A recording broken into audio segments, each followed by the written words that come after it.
Good evening, everyone. Welcome to another edition of the Tragics. After a week off, we're back to talk VAFA footy. It's been a big week. We've had a rep footy, we've had a round of footy to talk. Lots to get through. Nick, how are you going? I'm very well, Lenny, and you are looking sharp once again after one pretty off week. Oh, well, I came back from holiday. I thought that deserves some sort of credit coming back from, a break. And yeah, correct. And the Pythons looked all right in that polo too, that Ralph polo. But I love you in the jacket, mate. Very generous. Yeah, the jacket's been a good introduction from wardrobe, so well done. Bit of extra budget going around. Yeah, and we're getting a bit of feedback about it too. The crowd are liking it as well. Oh, that's good. What was your highlight from the weekend?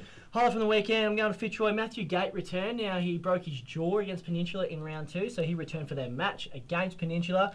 He kicked 2 goals on the weekend, took 2 big marks, kicked 2 goals, but the highlight for me was him signing a couple of autographs after the game. Now, I don't know how many amateur players in the VAFA have signed autographs of fans after the game, but there's one old bloke here from Fitzroy wearing his Guernsey and Matty Gates signing the back there. Yeah, great stuff. I've got a couple as well. Ivanhoe amateurs getting 4 wins from 4. Their first win in the seniors for the year. Sensational effort from them this weekend to get all those wins. But my favourite was undoubtedly, we've got Vision as well, which is what I love. Richmond Central getting a goal after the siren against Albert Park to win the game. Unfortunate for Albert Park, a great result with Joel Louis there getting the goal. Great highlights to start the show. We're going to get into William Buck Premier, but before we do that, we've actually got some big news. And I didn't want to go off the top of the show with this. Obviously, was conscious of the fact that we've got to talk a bit of footy first. Yep. But last week, of course, the rep side won, so congratulations to both rep sides won, the 19s and the B to D4, sensational wins. Great weekend. We'll talk about those coming up shortly. Charlie Dillon's going to join us from Parkdale Vultures to talk about that, and also how the Vultures are going. But Dim Sim Festival was on the same weekend. Massive weekend. So rather than let me tell you about how good it was, I'm just going to throw to the videotape. Thornbury, in Melbourne's inner north. No, this is not a queue for the latest hipster cafe, this is the queue for Melbourne's Dimmy Festival. It was great to be with so many of my brothers and sisters, and thankfully we didn't have to wait long. I was actually surprised the queue wasn't bigger. We were after the best of the best, and I had 2 brilliant taste testers along for the ride. So many options, where to start? We're going to get ourselves a chicken and a duck dim sim, see how we go. Price-wise, a bit disappointing, $3 each. We'll just see if we can find some value at some of the other stores, but rest assured we're going to give this a fair workout today. South Melbourne dimmies, that was $2.50, and then we got 5 for 5, which the boys are going to have. You're going to tell me if they're good, Shah? You want to have a go of one? There you go. You can try and eat that. You don't want it? No, obviously Frank not a big fan. Charlie, what's it like? Good? Not a lot of great value here, but certainly some great flavours. Traditional South Melbourne dim sim here. Got the chicken and we've got the duck one as well. So the boys are here. Charlie's into the little beef mini ones. You think they're good? A couple of disappointments to come out of today. Obviously dumplings, gyos and spring rolls on offer, and whilst these steamed and fried and delicious options are delicious, the severe lack of the traditional humble dim sim was a disappointment. Also, the lack of VAFA footballers, given it was a weekend off for most, was also sad. It's been great fun coming to the Dumpling and Dim Sim Festival here in Melbourne at Welcome to Thornbury. The boys have enjoyed it, although Frank's more interested in the chips than the dim sims, but having said that, obviously very busy in there, lots of gourmet options. I'm not sure we'll see them on too many VAFA canteens in the coming weeks or even years to come, but delicious nonetheless and slightly overpriced, but we'll forgive them. It is a festival after all.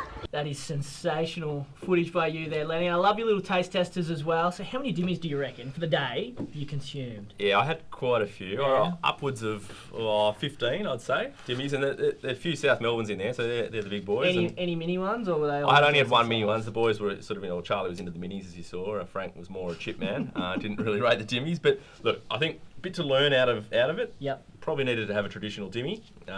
Pricing was an issue, of course, but at the end of the day, festival, great stuff. Just, I think VAFA Club tuck shops are the next step for this, to get this bigger. So if you had to competition between the clubs dimmies that you've tried this year, and obviously the dimmies from the actual Dim Sim Festival, I think the thing about the club dimmies is it's about value. And great to see the Follicle getting back on board as well with his tweets during the week. He did the rounds out at Caulfield. I don't know if he was changing the prices or if he was... well, he claimed to change the price, but I don't know if he did it. But good anyway. So 3 for $2.50 at Caulfield, which is great to see. And $1 each, which is what the dimmies should be, which is what our campaign's been. So Dim Sim Gate taking off. On to William Buck Premier. We've prattled on about that for too long. Disappointing results on the weekend for Old Scotch, Old Trinity and Old Melburnians. All lost games. I reckon they probably thought they should have won. Maybe not Old Trinity. Some beads are coming down at Brindisi Street. Obviously a magnificent game for Jane's match down there, which we'll talk about. But Those three teams losing games, who wants fourth spot? No one. Absolutely no one at the moment. Uni Blues are probably the ones that are coming at the moment because they've got a sensational percentage in excess of 100, whereas none of the others do. Trinity, it's theirs at the moment, but they're not quite grasping it.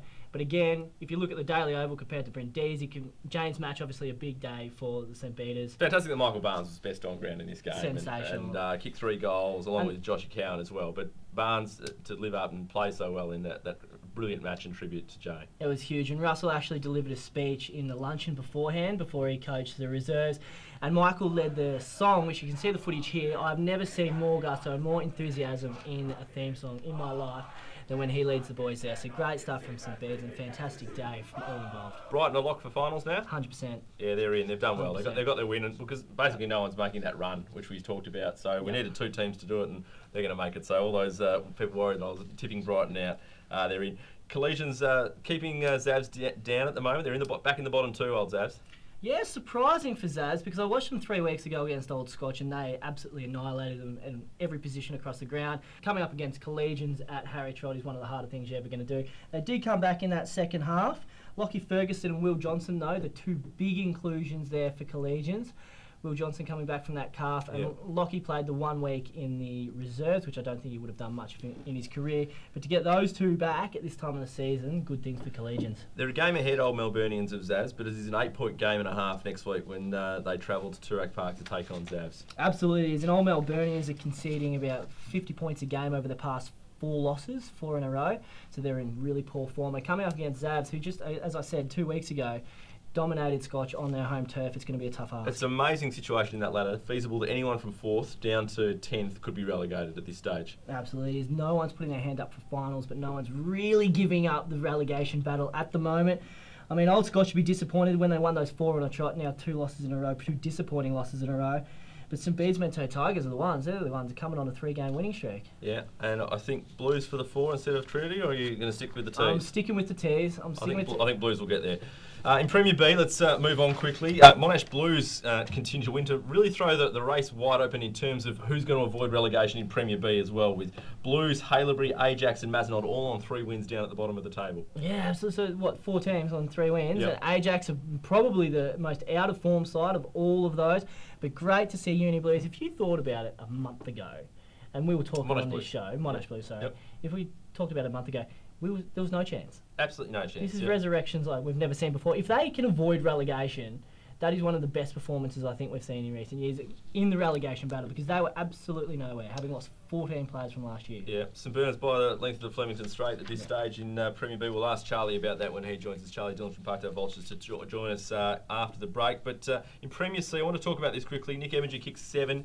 The Gray brothers kicked 4 each for Williamstown against St Mary's. I know we lament some of the poor form of some of the sides, but it's good to talk about the positives. These guys kicking bags of goals is great fun. Oh, Nick Ebinger's been a star for Williamstown when he's not playing in the VFL level, and now he's come back down and played quite a few games this year. To have him up forward, he's one of the best forwards in the competition. Also want to go to St Mary's Salesian. Now, they've had a really, really tough year. They've only won the 1 game, but Manny Dolan had his own little highlight there. And I think it's the first highlight that's going to make it into the Players of the Week ever for St Mary's Salesian. A nice little screamer.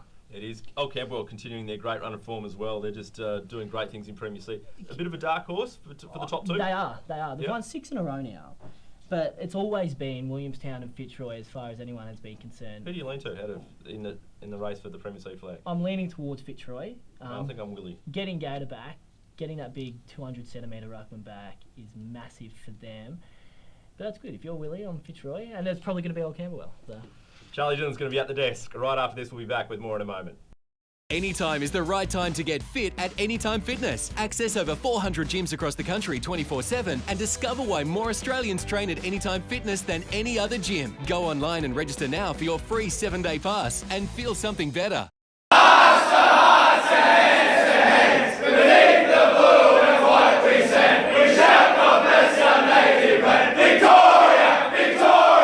Let's first go to Brad Jordan.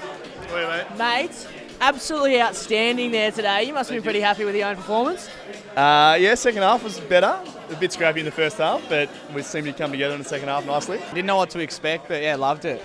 And what do you got going on here? Just a bit of a corky in the elbow. Believe it or not.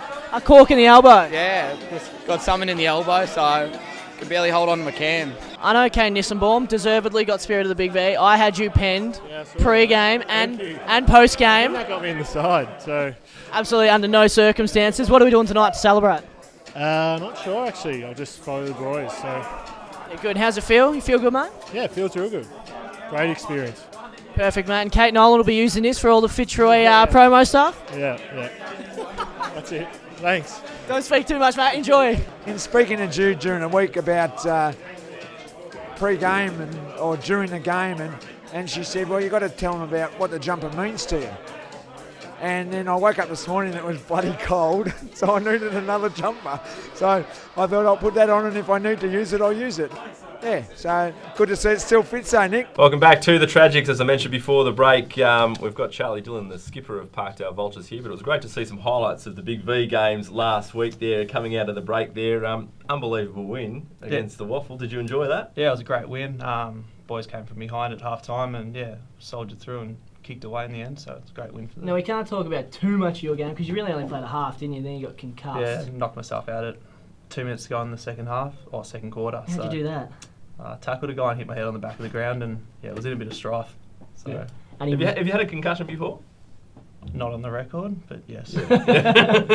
So you knew when you hit the deck and you're like, I hit the deck I'm in trouble here? Yeah, hit the deck and stood up and gave way twice in my legs, and then kind of wandered off to the bench, and So I'm done for the day? Then Russ knew, and Dad kind of said, yep, you're done for the day now. Yeah. Well, it was super disappointing last week because he was best on ground up until half-time. Your second quarter was absolutely unbelievable. But how'd you find the entire campaign and playing for the Big V last weekend, really? Yeah, it was an absolute honour to represent the league, and getting together with a bunch of guys from B to D4, interesting group of guys. Haven't played with many of them before or against them, so it was good to mesh together. Everyone played with pride and really, represented the Big V with great spirit. The Vultures, they're one of the clubs I reckon we talk about the most in Premier B outside of the guys that are competing, because we think that when we look back, we sit there and go, well, who are the sides that can maybe make it to Premier section, William Buck Premier section, and we think it's the Vultures. Or I certainly do think it's the Parkdale Vultures. How do you guys feel as a club? You've been through a couple of rebuilds. You obviously had those great successful years coming up with a couple of flags. And how do you guys look at it now? Yeah, I think this year's kind of the first year we've taken a bit of a bigger step. Obviously, we had a lot of old guys retire last year. Average age this year would be 20 max. It's a lot of probably 4 or 5 guys who are between 22 and 24, 2 or 3 older guys above that age, and the rest are all 18, 19-year-old kids. So out of back to 2012, you played in a couple of flags in the space of a week? Yeah, I lucked in first year at the club, so I was playing a bit of school footy, and then weeks off I'd play at Parkdale or play at Parkdale or Dragons. Didn't really play much at Dragons, and then lucked in, qualified for both, and then the way the fixture worked, week on, week off, won the first game, week off, won, week off, played in both grannies, and got to celebrate twice as much. So you would have played with a lot more of your mates in the 19s, but obviously a senior flag is probably a bigger accomplishment. Which one resonates with you the most now?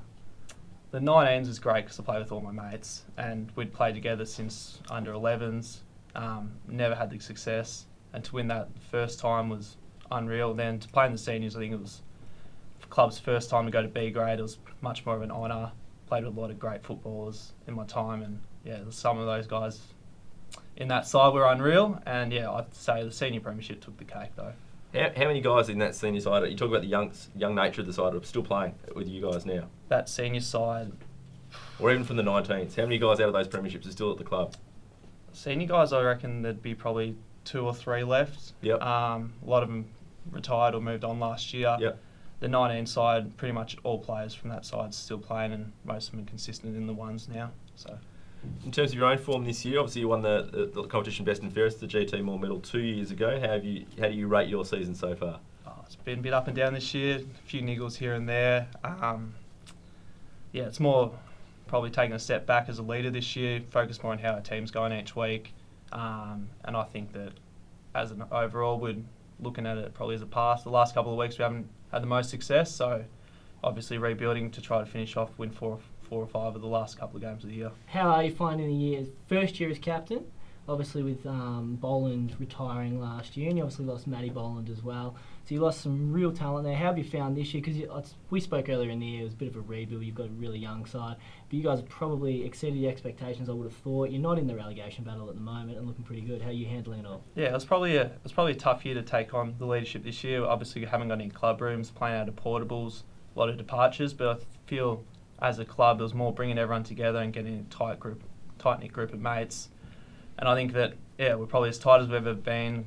Obviously, set up a good foundation at the start of the year. Just need to finish off the season strong and move on to bigger and better things next year with new club rooms and hopefully a few more players come down. And a women's team next year? Yep, women's team. Yeah, the committee announced that the other night. So hopefully, a few boys excited about that? Yeah, there's a couple who are.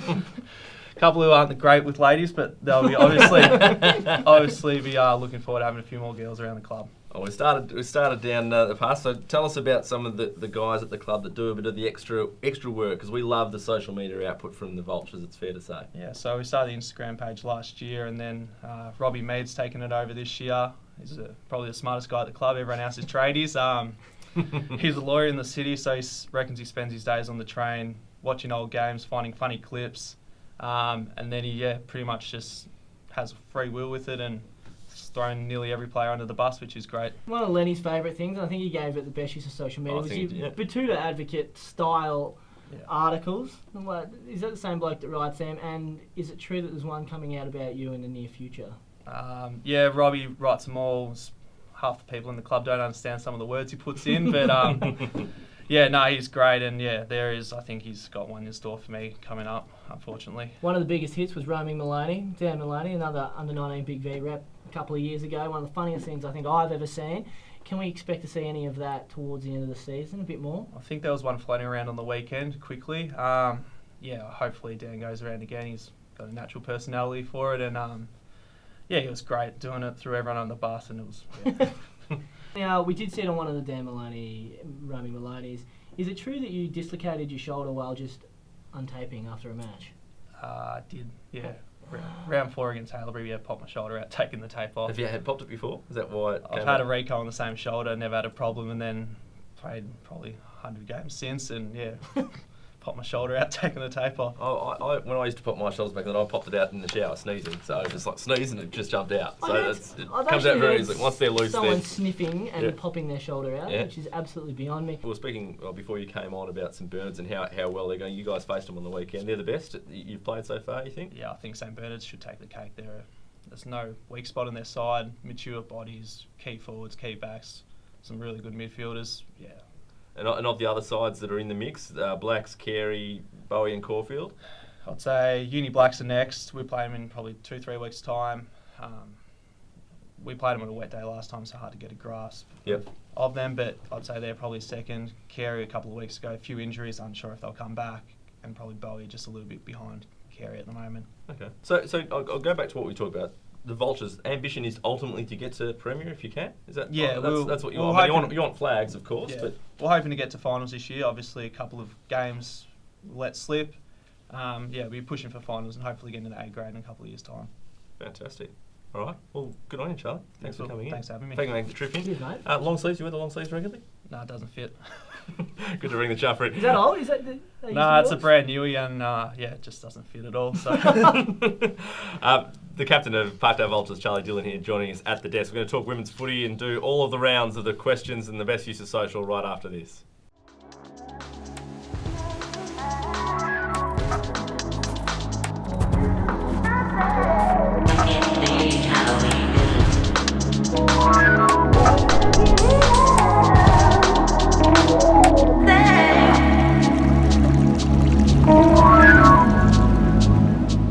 Welcome back to the Tragics. No Lucy Lekic this week. She's having a week off. I'm sure she's on holiday in Bali or something like that, is she? Well, probably celebrating Caulfield's big win on the weekend. Second win of the year. Great result for the Fields. Let's talk some women's footy. She missed it too for the second time.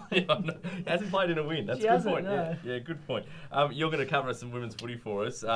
What takes your fancy? There's so much to talk about in what's happening in VAFA Women's. Getting closer to finals as well. Teams are locking in their final spot. From my connection, Carey, who had a broken the losing streak, which is great to see. Great win for Carey on the weekend. For me, William Buck Premier's locked and loaded, so that's ready to go. We've got Marcel and Melbourne Uni Q and Scob Saints despite the fact that Sarah Cameron has actually gone now. They've got a limp in because Fitzroy lost on the weekend. Top 4 in Premier B Blue is also sorted. West Brunswick will take a lot of beating there. They haven't lost all year. St Mary Salesian second. So While we're on West Brunswick, wrong one. Yep, carry on. No, we're right. 4th spot is still up for grabs in B White with between Mentonians and Old Haileybury. And the beauty of this one is that Old Haileybury will play Carey this week, who they should beat. Mentonians play Scotch Stars, who they won't beat. And then the two sides meet in round 14, the last round of the year, to decide 4th spots. That'll be brilliant. And 4th in Div 1 and Div 3 is still open, but Div 2 also looks sorted. The thing I'd take out of the weekend, again, we're looking to the clubs for their social. The Whitefriars women's team up against Aquinas. Great to see these photos coming through at halftime. Things we spoke about it a couple of weeks ago, things we don't see in the men's footy. The girls with big smiles on their faces, oranges in their mouth at halftime. Thumbs up too. Loving it, loving the limelight of playing footy in the VAFA. Right, on to best use of social media. I'm going to go first. West Brunswick, that's why I had them in my brain. They're movie posters. This is just a great addition to the social media channels that we're seeing come through, putting their players and faces on the movie posters and having the big titles. And I'm sure there's in-house jokes as to why certain players are on certain posters, but I like it all the same. I'm going to be celebrating milestones this week for my best use of social. So there's some fantastic photos and a bit of footage here from Caulfield. James Easton in the reserves plays 100th game. Ajax Josh Ludsky plays 150th. And of course, the Fitzroy girls, the couple here receiving the royal treatment given the Queen's Wave. But they're all being cheered off the ground, which I absolutely love, despite 1 or 2 losses amongst those teams. But my favourite from the weekend was Ollie Hoffman from Ajax. He debuted at senior level, and we love seeing this behind-the-scenes sort of stuff at a Thursday night dinner. They've announced that he's debuting at senior level, and you can see he's pretty stoked there, and the boys get around him on his chair and start hoisting him up there, giving him a bit of the king treatment. So, love that from Ajax, and keep it up. Yeah, great stuff. Right, finishing up with the quick questions. Nick, you're opening up. I'm going to you. Did Joel Louis? Yeah, we're going Louis. Yeah. We're going Louis. Did his kick after the siren help? Did that keep Richmond Central's season alive? Well, yeah, I think so. I think when you're kicking goals and winning games like that, the momentum you can carry into the following week is going to be massive. They're not without a hope of sneaking. But, yeah, it's tight. It's tight. But not without a hope. Will Justin Hunter from Elsternwick bag his 650th this weekend? He absolutely will. He's sitting on 649 after kicking 20 in the past 4 games. Now, I ran into Justin a couple of weeks ago, and he's a bit disappointed because we mentioned Adrian Del Monte's 450, and we mentioned Chopper Hanley's kicked nearly 700. So hang on, he's got 649. We mentioned him now when he's got 650. And he's a regular, he tunes in, he's a regular tragic, so he'll kick at least 1 against South Melbourne Districts this week, and we'll be celebrating his 650th next week. For you, Lenny, now this is a big one, I don't take this lightly, but who will be relegated in William Buck Premier? Right, so it's time to stick your neck out. Yeah. I'm going to go with St Bees Mentone and Old Scotch. I think St Bees Mentone have been brilliant in the last 4 weeks, winning 4 games in a row, but I think they're going to run out of puff. They've obviously had a massive... it's a long way to come back. When you're chasing the whole year, it's a long way to come back. And for Old Scotch, I think that they had that 4-week run, much like St Bees Mentone have had, and the wheels have fallen off. So I think the Cardinals will probably slip down, and Zabs will find a way to get out of it. They do. They usually do. They tend to. Finally, Nick, what time is it? It's Tiger time. It's Tiger time in Division 4, Lenny. Oh, rightio. South Mornington on a 3-game winning streak. They've won 6 of their past 7. Now, this is a fantastic story after playing Club 18 just a couple of years. 3 of their last 5 games are against teams that are below them, and their round 16 match, South Melbourne Districts, who are in 4th, so the team above them. So I think they'll win 4 of their last 5. South Melbourne Districts look to have really dropped off, and South Mornington will be seeing a little bit of Tiger time come September, and there can't be enough Tiger time during that month of the year. And on that sickening note, we'll leave it there. That's been all from the Tragics this week. We'll catch you again next week.